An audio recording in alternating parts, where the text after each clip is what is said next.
This is the MMA Takes Podcast. With your host, Brian Petrie. Yes, sir. Brian Petrie is your host. That is me with the most. Hey, fucking starting off. Man, I got to tell you, boys, pretty rough 36 hours for the fam. The old Petrie family, of course, right when I start recording, the dog's barking. So yesterday, our power went out like 2 weeks ago. I think I explained that to you. It was a pain in the ass. Luckily, my in-laws were in town. The girls went to the in-laws. I mean, the house gets hot, guys. I went to my parents, yada, yada.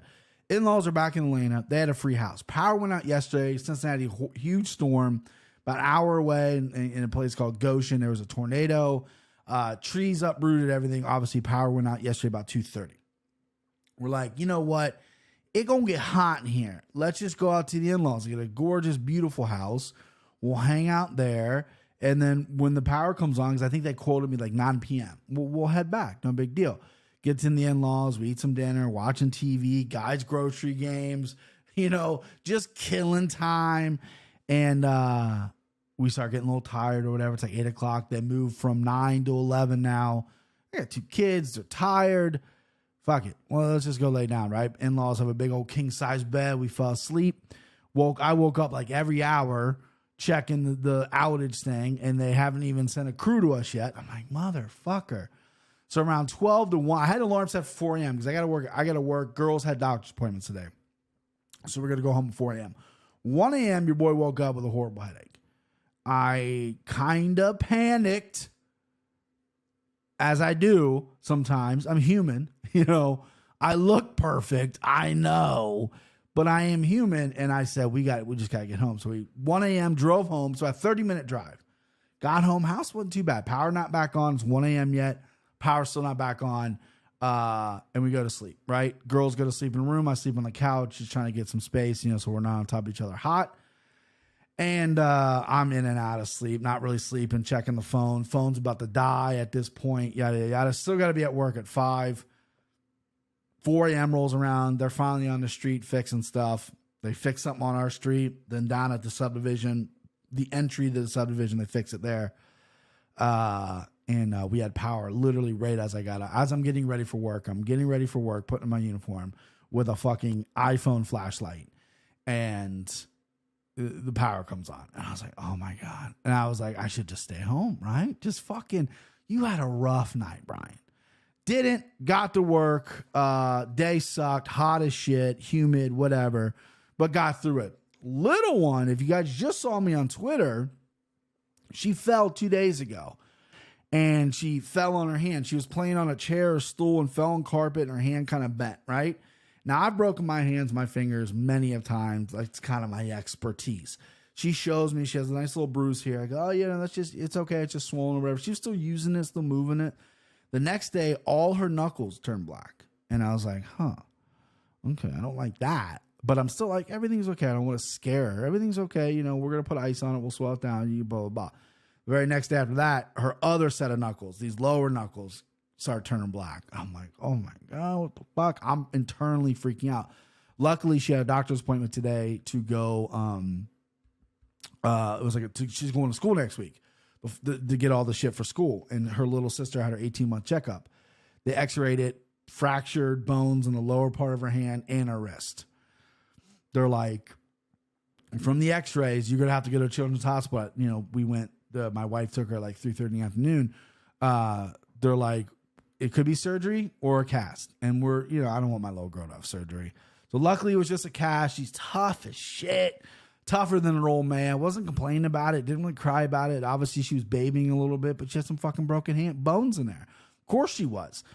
Tough son of a little girl. I almost said son of a bitch, but I don't want to say that. Tough, man. And then the big news, besides all that, thankfully everything's okay. We get the power back on. Obviously, you're seeing my beautiful fat face. Chris Curtis. Boys, Chris Curtis.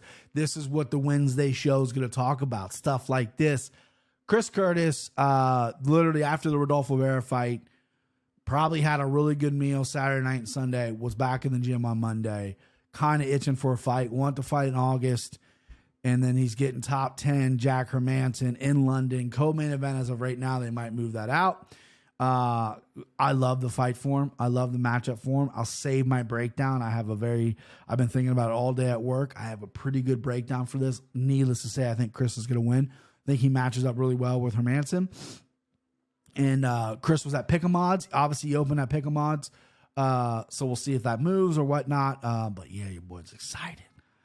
I was getting all these messages last night, and I was trying to conserve the energy on my phone. And then I just had I asked Chris via Instagram. I'm like, I'm getting all this stuff. But we headed to London, my guy.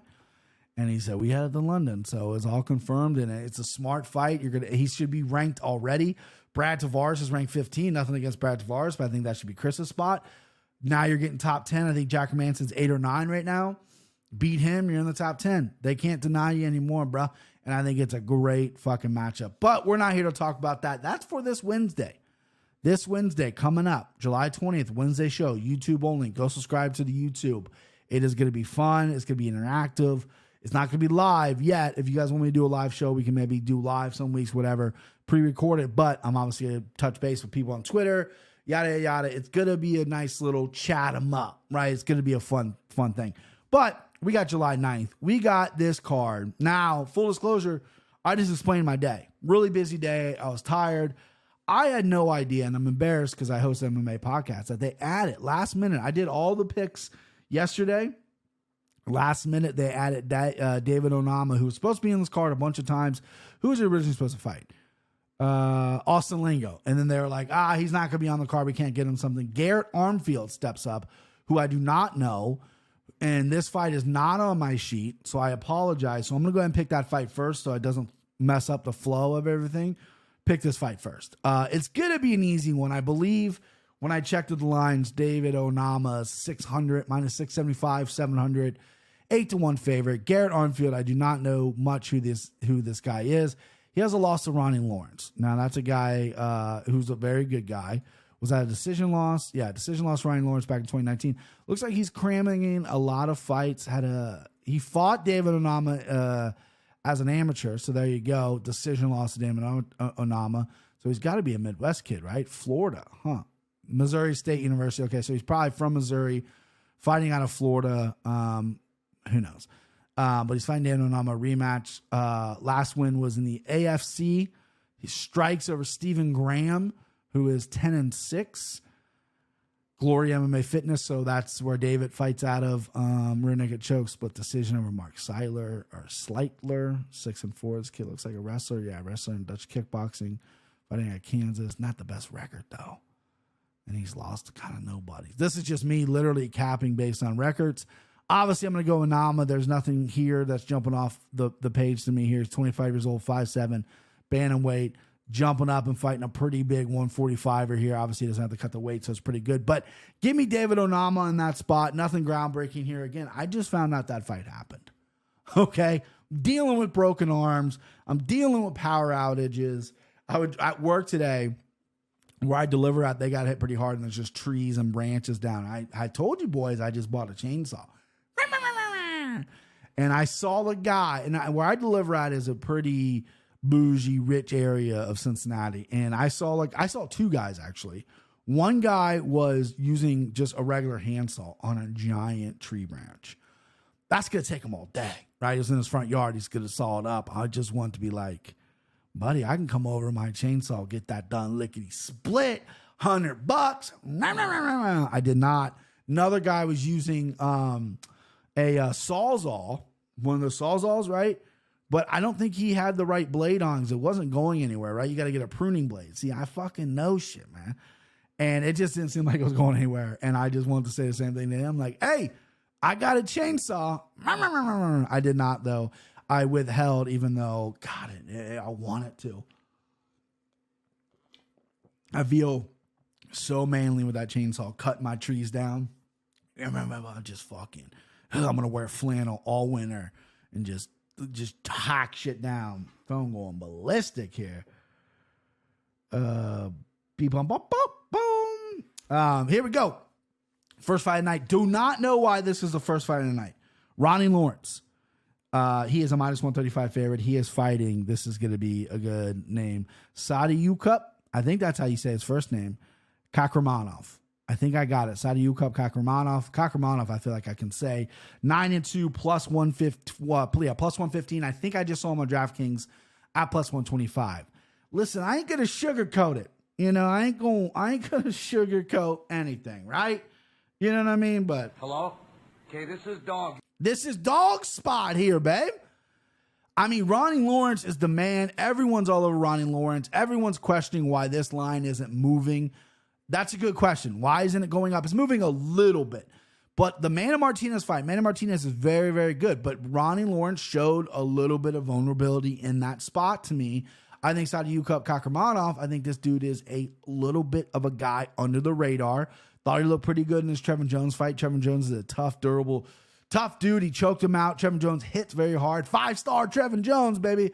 And he's got a win over Asker, who I believe was signed to the UFC at one punch knockout loss. But here's where it's at. He has a decision loss to Umar Nurmagomedov in the PFL. I watched that fight. Obviously,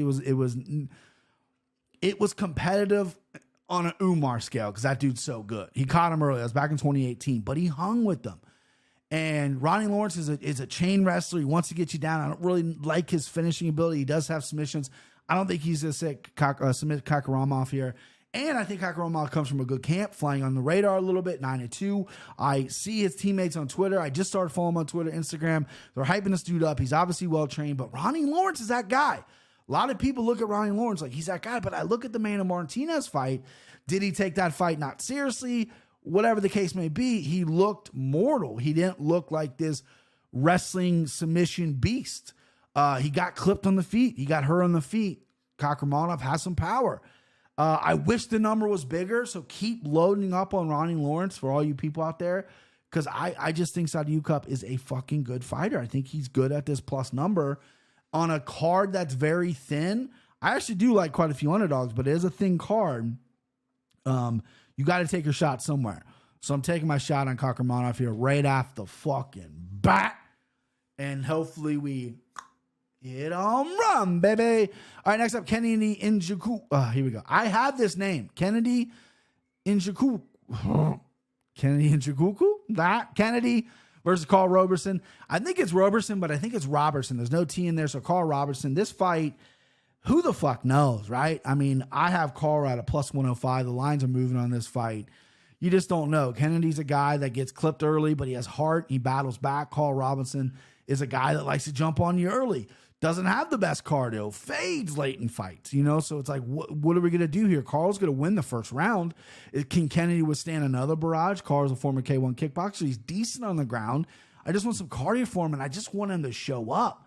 I'm going to take him here, and hopefully he shows up. Kennedy's probably the better, safer play. You don't get a great number. Again, you could probably find this line on a pick'em at some places. But yeah, I like Carl Roberson here. I just think he's more well-rounded. But Kennedy's got heart for days, man. He's tough. He's durable. And Roberson has proven that he is a guy that I'm going to jump on you early. Let's see if you can take my shit. But if you can't, then I'm going to fucking gas out. I think the guy, if he gets his mind right, I think that's a mental thing.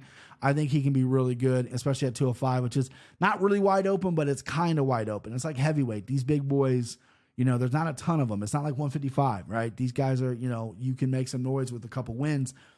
And I'm going to go Robertson here. All right. Did the Onama fight. Cody Brundage, plus 105 versus Tristan Gore, minus 125.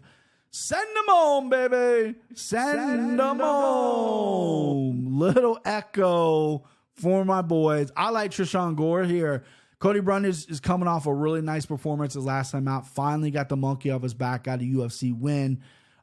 This is a dude that fought in the Contender Series against William Knight, got finished early in his career. Didn't have many fights at that point, 6 fights or something like that. Gets sent to the LFA. The UFC brings him back, gives him Nick Maximov. Just got out grappled, gives him Dolce Lungo Labula, who's a big, powerful, bricked up dude. Almost got finished, but, Dolce gassed a little bit, and Cody took advantage, has a good guillotine, has a good grappling advantage. But Tristan Gore is a work in progress. He's 3-1. Lost to Brian Battle, who That guy's just battle tested. Ooh, fucking nailed the joke. Nailed it. No, Brian Battle's just an awkward guy to fight. He's never going to quit. He's never going to stop coming forward. Sean Gore, little inexperienced, really wasn't ready for that yet. But what I saw in the Ultimate Fighter is I saw a guy who's very explosive, very athletic, has power. And I think Cody's going to really hunt for takedowns here. I think that's going to be the problem. I think he's not going to try to set anything up. I think his stand-up's okay, but he's been caught before. He's been hit before. And I think Trishan Gore is just going to hit different here. I think he's going to crack him early, and I think he's going to stop some takedowns and get a finish. I think it's going to be an early finish. Trishan Gore, slime ball candidate number 1. Send him home. Bet the knockout. It's late in the week. I can probably dig in. My computer is just dragging. This video I'm recording, it better be working because I got a new program. Of course I did. And it better be working because the video right now is dragging ass. So if you're listening to this and it's not on YouTube, that's because it's video or it's audio only because, man, the video fucking bombed on me. Just dragging ass on me. Here we go. I'm not motorsports. Wouldn't even know what to bet. Here we go. I'm doing this for you. Trishan Gore by knockout. He's at minus 145 right now. Trishan Gore by KO plus 250. That's a fucking gorgeous number. Hammer that number. I love that number. If I wasn't married, I'd marry that number. All right, next up, Antonia Shevchenko. Antonia, she's a female, Brian. Minus 180. Minus 180 versus Courtney Casey, who was at plus 155. Give me the dog. Dog shot, baby. Hello? Okay, this is Dog. Okay, this is Dog again. I'll never bet Antonia Shevchenko because I just don't know if she's good. I've seen her quit in there. I've seen her look good in round 1. I don't know her sister's the best in the world, and Shevchenko, she's just a step behind almost every fight. I see people backing her last 2 fights. I think she maybe was a dog her last fight or even a favorite against Courtney Casey, and I just or not Courtney Casey, Casey O'Neill, excuse me. She's fighting Courtney Casey now, but Courtney Casey's a girl who takedown offense is dreadful. So I'm worried about that. This is a fight that I'm probably not going to bet. I see this going to the decision. I see Courtney Casey just outlasting her, right? I think Shevchenko's going to have probably a good first round. And I think Casey's going to eventually, kind of outpoint her and win a decision. I see how this fight going. You're giving me a plus 155 number. I like that, even though I'm not going to play it because women's MMA is my crutch. It is my Achilles heel right now. Need to get better at it for sure. But yeah, I just think Courtney Casey, she's got a weird record. She's 10-9 and she's getting no respect here because her takedown offense has been lackluster to say the least. Give me Casey at plus 155. I like it. There's nothing, these are kind of middling women. I don't think either of these female are going to fight for titles. They're at 125. They're talented fighters. I just don't see them ever fighting for titles. And give me Courtney Casey because you can't get a better number than that at plus 155. All right, next up, you got Alman Sahabi, Faraz Sahabi's younger brother, versus Ricky Turcios. Ricky won the Ultimate Fighter. Zahabi is plus 160. Turcios is minus 190. This was a tough one for me because Zahabi, he's got that karate style. He's got that, the tri-star style. I just necessarily don't know if he's that great. The fight that he got knocked out in UFC, he was looking good. He got caught late.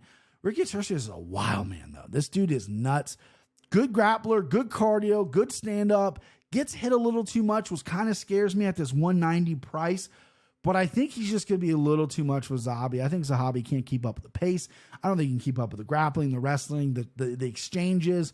That's just my opinion. Zahabi doesn't fight all that often. His cardio might be lights out. I don't know. He just doesn't fight enough. So Turcios I feel like we haven't seen him in a while since he doesn't fight. I don't know if he's battling injuries or what.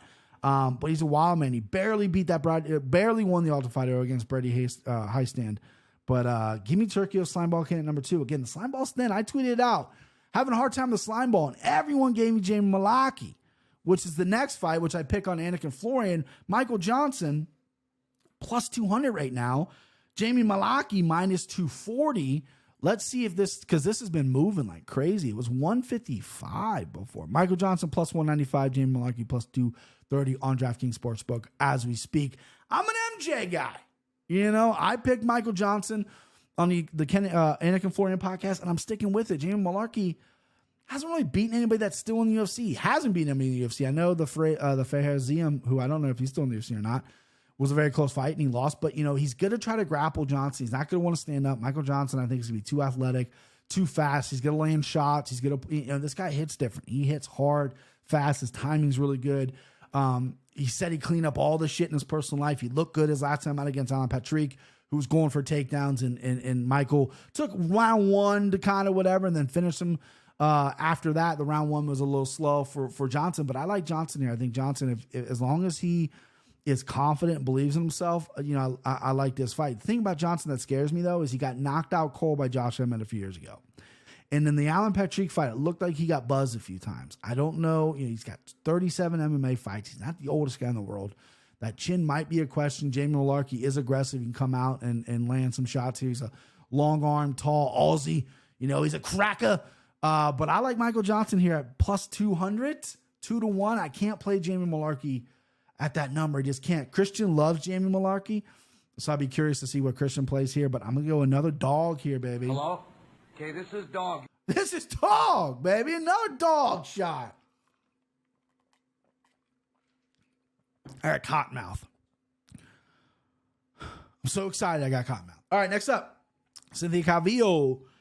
She is a minus 150. Oh, they got these fights switched around. Oh, well, doesn't matter. All right, Cynthia Calvillo, minus 150 versus Nina Nunes, plus 130. Amanda Nunes is better half. Used to be Nina Ansaroff, very talented fighter in her own right. Cynthia Calvillo, who I used to think was the future of the division. I liked her at 125. And then the last few times out, I feel like she doesn't want to be there. I feel like mentally she's like, I'm checked out. This isn't for me anymore.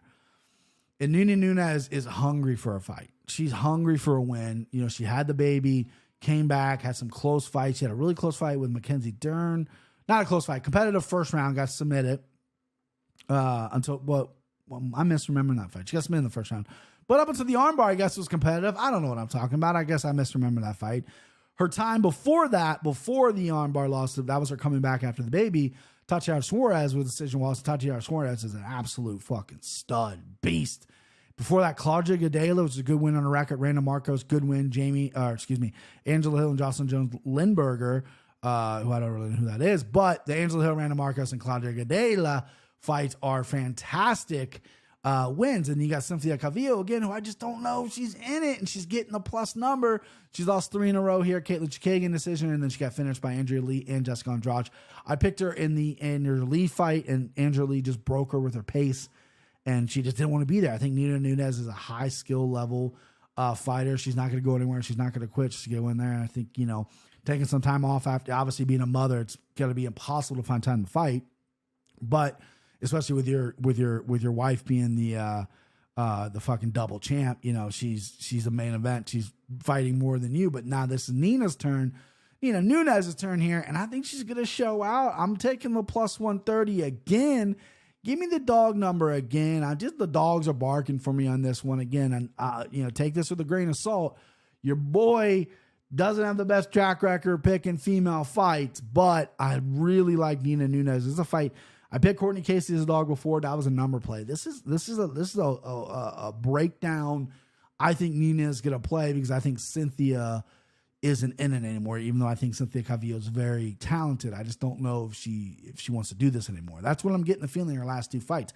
Maybe she comes out like a bat out of hell. Maybe she's had some stuff going on in her life. She cleaned it up. I don't know.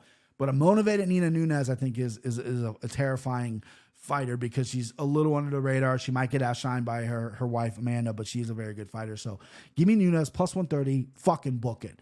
All right, the heavyweights. I don't like this fight. Jarrett Vanera, minus 180. Chase Sherman, plus 155. I don't like this fight. I don't know why it's on the main card. You can switch out any fight. Put David Onama on the main card. Ronnie Lawrence versus Kakramanov should be on the main card. This is not the main card opener, but it's on pretty high up on the main card. They always do that with heavyweights. Do not know why. Both these guys are very low-level heavyweights. Jared Vanderra, I think he's going to get the fight to the ground, and Chase is fucked. Chase off his back is not good. He's a tough, durable guy. Likes to stand up and bang. You know what I mean? Mississippi mean, all that stuff. But you get him on, you get him on the ground, it's a fish out of water. You know what I mean? You get them on the ground, it's like me on fucking roller skates. I mean, what am I going to do? You know what I mean? I can't do nothing. That's Chase Sherman. Janet Vanderaa, again, I don't think is the highest level guy. I think this is the UFC going, you know what? We got to cut one of these guys. The loser goes home. Give me Vanderaa. Give me by TKO. What's that line here? So I think he's going to get on top. I think he's going to pound him out. He's got good ground and pound. Jarrett Vanderaa by TKO KO plus 130. So you're getting a better number, obviously, but it's not as sexy as I would want it to be. But it is what it is. Give me Jarrett Vanderaa. All right, now Said Nurmagomedov, not related to Khabib. I butchered his last name. Fuck off. Minus 255 versus Douglas Silva. D'Andrade plus 215. D'Andrade, according to Twitter, again, I'm doing this a little late in the week here. According to my Twitter, he's the fucking underdog darling. A lot of my peers like this guy at this spot. I get it. I get it. I think he's a talented guy. I just think Saeed's just going to be a little bit too much for him. You know, he's got that long, awkward body. He can strike from distance. He's got good submissions. D'Andrade is a bulldozer, though. I don't see a finish happening here. I got it going to the decision by Saeed. I think it can get interesting the later the fight goes, because even though D'Andrade is bricked up and every indication he should slow down with all the muscle, he doesn't. And we haven't seen Saeed really be consistent and fight a lot, so it worries me with his cardio. I know he's proven he has cardio in the past, but it always worries me with these guys who don't fight enough, you don't see enough, and you just can't gauge their cardio all that well. So give me Saeed, and give me by TK. Or no, whoa. I'm getting ahead of myself. Give me by decision, slime ball candidate number 3, Tercios Gore Saeed, slime ball candidate number 3. I'm only playing 3. I'm going to give you the 4. The 4th one's the next fight. Cal Borello. I butchered this guy's name on Anakin Florian podcast. I just butchered it again. Cal Borello versus Armin Petrosian. Cal Borello minus 215. Petrosian plus 185. Again, Borello fought in the Contender Series twice. Debuted in the UFC. All wins. Cross-trained in Vegas. Don't know if he's in Vegas permanently. He's the fight nerd, right? Which always disturbs me. I've said this a million times. The guy's a jack Brazilian with a throat tattoo. You throw on glasses, doesn't make you a nerd, okay? It just doesn't. But you're a talented fighter, you know. I think he's going to get on top here, and I think he's going to do work. I like him. Slime ball candidate number 4. Petrosian, a very good kickboxer. Takedown defense looked pretty good against RoboCop his last time out, a fight where I believe he won, right? He beat RoboCop in a crazy decision. Yes, yeah, I thought it was a very close. I had RoboCop in that fight, but it was very close. I get it. I think Kai is more aggressive. His stand-up is coming a long way. He's aggressive. He is aggressive, and I think he's going to be more of a bulldozer than RoboCop was, believe it or not. I think RoboCop was he gassed out in that fight a little bit, and I think he was a little reserved once he got touched by Petrosian. Petrosian's got great kicks, great hands. Borello, though, I think is better on the ground than RoboCop. I think he's better on top. I think he looks for submissions, and this could be interesting at 185 here. These are the kind of the next coming guys. People are going to question why it's a co-main event. I get it. Both guys coming off Contender Series. They both got one win in the UFC, but it really doesn't matter who you put in the co-main event, because the main event's so fucking fire. This main event is at 155 is so good that it doesn't matter. But I like Borello here at 2-1. I like the number. I like him by finish as well. Probably TKO finish. I got DraftKings right in my face. Let's look up what that is for you boys. Armin Petrosian by KO is plus 350. That's nice. Yeah, Kai Borello to win by KO plus 300. Vegas thinks he's going to win by decision. That's plus 225. And then submissions plus 250. I could see a submission as well, because I'm sure he's well-rounded. But maybe I like a submission too. Something on the ground. Maybe I'll have to think about that one. Both are fairly even. All right, next up, RDA plus 170 versus Rafael Fiziev. I believe is how you say his name after I butchered it. Minus 200. What a fucking fight. I got to take a drink. If you don't like the ice rattling, you don't like looking at me on camera drinking, I apologize. I got to wet my whistle for this fucking main event. All right. Let's get into it. You got the old dog who's fought everyone versus the new guy, the new shiny everyone likes. That's how you break this fight down. RDA's fought everyone. He is a stud. I like him back at 55. He made a move back to Brazil. I forget what camp. I know the camp. He's obviously, Brazil has a million good camps. I want to say he's with Petrie down there, but I don't want to misclaim that. Either way, RDA is a real dude. Real good size for 55. Fiziev is a guy who got knocked out. I think it was his UFC debut. He got slapped by a spinning back fist. With the second fighter, it was his debut. Got slapped, and he's beat Alex White by decision, Mark DeCasey by decision, Hanata Moicano by knockout, beautiful knockout. Bobby Green by decision, very close fight, and then Brad Riddell wheel kick, which was another sick finish. Brad Riddell fight was close. Bobby Green fight was very close. A lot of people argued Bobby Green won that fight. He slowed down in that fight. Now we're getting 5 rounds. You're getting RDA. RDA can strike. He can wrestle. And that's where he's going to have to shine. I've heard rumors that Fiziev is very good. Hard to take down. Good judo. Good sambo. Tough to hold down, right? But RDA can go 5 rounds. Can Fiziev go 5 rounds? We haven't seen it. We see him slow down on Bobby Green when Bobby Green kept the pace on him. RDA likes to keep a pretty high pace in there. And I see a lot of grappling exchanges. I see a lot of stand-up exchanges as well. RDA's chin's pretty durable. He has been caught before. He's been knocked out before, but it's been there. Fiziev's got some of this flashy stuff. You know what I mean? He's got the wheel kick knockout of Brad Riddell, which is super important, super high level. He's been Muay Thai kickboxing since he was fucking 12. The guy's high level. He's as high level as it gets with his striking. Power, I think it's there, but it's not like one touch. It's a combinations of things. It's going to be a load up shot like he hit Moicano with, who's had some chin issues.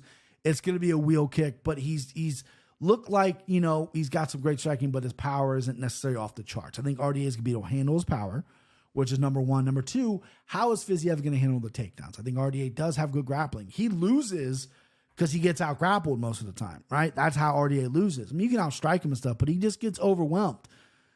I think he's going to be the bigger man here. I think he's going to overwhelm Fiziev. I think Fiziev is going to have to come in shape, and he's going to have to show out to prove, hey, he's ranked 10, RDA is ranked 8. RDA hasn't fought in lightweight in a little bit. I know his last fight was Moicano, but before that, he was at 170 for a while. Former lightweight champion. No, he's getting a little older here. How old is Dos Anjos? I got him at 37 in my head. How old is he? 37. Okay, birthday in October. Good to be 38.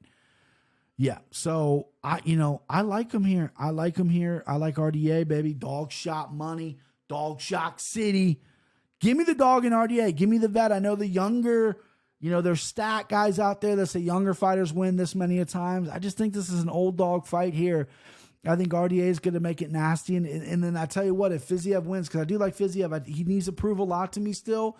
He's not super high on my radar right now at 155, and maybe I'm missing something. Maybe I'm the one that's off. That can very well be. But he needs to prove something. This is a fight to prove it. This is a really good fight for him because there's a shark tank at 155, and you're going to have to be able to fucking swim. And this is a fight to, teach you how to swim here. Okay, that's it. That's the show. Tight 32 on this late Thursday night. I'm glad I got it out for you guys. Follow me on Twitter, Brian Petrie MMA on Twitter. MMA Takes Podcast on Instagram and MMA Takes Podcast on YouTube. Wednesday show next week, July 20th, the premiere of Wednesday Takes. You do not want to miss it, and you do not want to not be subscribed. So let's subscribe. Let's do it. 3 shows a week now. MMA Takes Podcast in your face. Kind of 4 because I do the Anakin Florian on Sunday. So you're going to hear me 4 times a week. If you're a fan of me, that's great. If you're an enemy, that sucks. I'm sorry. But let's have fun together. Let's do it. Boop, boop, boop. Have a good weekend.